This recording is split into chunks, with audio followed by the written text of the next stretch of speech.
오늘 서울 강남 3구와 용산구를 제외한 수도권 규제 지역이 대거 해제됐습니다.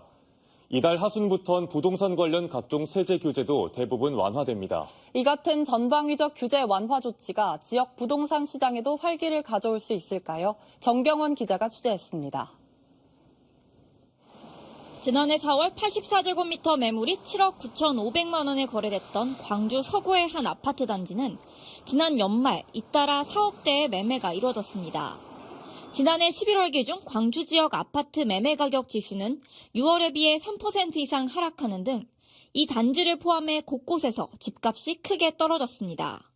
지금은 거래마저 뚝 끊겼습니다. 지난해 8월에서 11월 광주의 아파트 거래량은 700건대, 1년 전 같은 기간에 비해 70% 가까이 줄어든 수치입니다.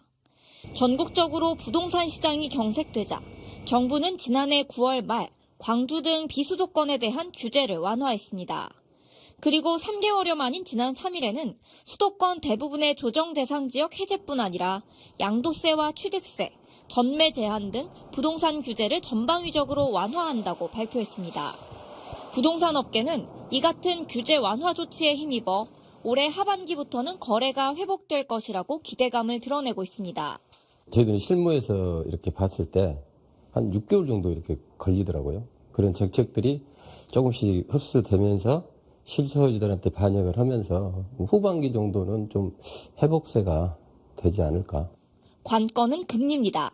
고금리가 계속되면서 움츠러든 매수 심리가 여전히 살아나지 않고 있기 때문입니다. 더욱이 비수도권 규제 완화에서 수도권 규제 완화까지 불과 석 달 만에 이뤄지면서 자금이 수도권으로 쏠릴 수 있다는 조심스러운 관측도 나오고 있습니다. 수요 자본들이 수도권으로 다시 좀 올라갈 가능성이 있는 것 같습니다. 그래서 수도권부터 지금보다 조금 더 거래가 풀리고 시장이 조금 회복이 된다면은 일정 시간을 지나서 지역까지도 어느 정도의 이제 시장 회복에 대한 기미가 보일 수는 있겠다.